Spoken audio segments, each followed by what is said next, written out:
the handshake that I talked about. So we are targeting this Academy Club network, right? We know the BSS ID, we know the channel, and we know everything about this network. So what I'm going to do, I'm going to run the aerodump ng against this specific network. So we know how to do that, right? We have been doing this so far. So I'm gonna just do it quickly. So aerodump ng dash BSS ID, copy the BSS ID from this column and paste it over here. So let's go for the dash channel, and channel seems to be 6 right now for me. So let's go for write. So we have to write at this point because we're going to actually use the handshake from this written document, from this written caplet file. Okay. So I'm gonna call this WPA decrypt. So you can call this anything you want actually, and maybe you may want to erase the previous caplet files that you have in your folder. Okay, so maybe I can just call this handshake file as well.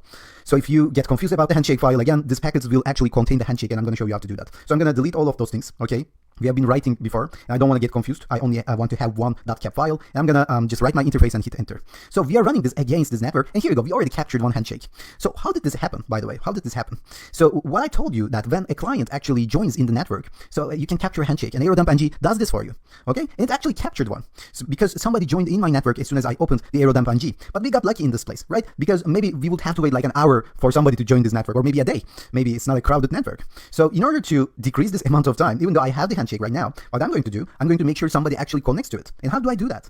I can just de-authenticate one of the stations, right? And it will come back automatically. So you know how to do the de-authentication attack. We have seen this before. You won't get lucky every time like this, so maybe you won't be able to actually capture this handshake file.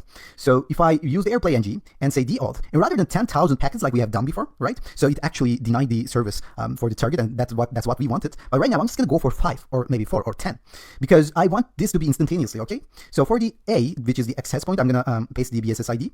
And for the C, the client, I'm just gonna copy and paste the station MAC address, and it really doesn't matter which station you choose, because you're going to just do this like instantaneously.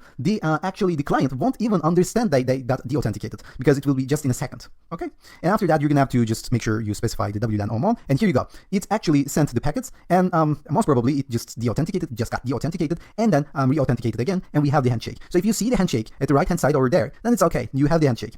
And by the way, sometimes you get the handshake, but you cannot actually decrypt the password in any way. And you're going to have to capture this one more time. But I don't believe this is the case right now. So what I'm going to do, I'm going to close this down. And I want to make sure that my caplet file is over there. Okay, so I have written everything for this handshake capturing process into that caplet. So it actually contains the .cap file as well. So next thing to do is actually run the aircrack ng. So against this WPA handshake. However, in order to run this aircrack ng, we need to supply a word list this time. So in order to do that, we need to know how to create a word list, or how to find a word list that can be in use in this case.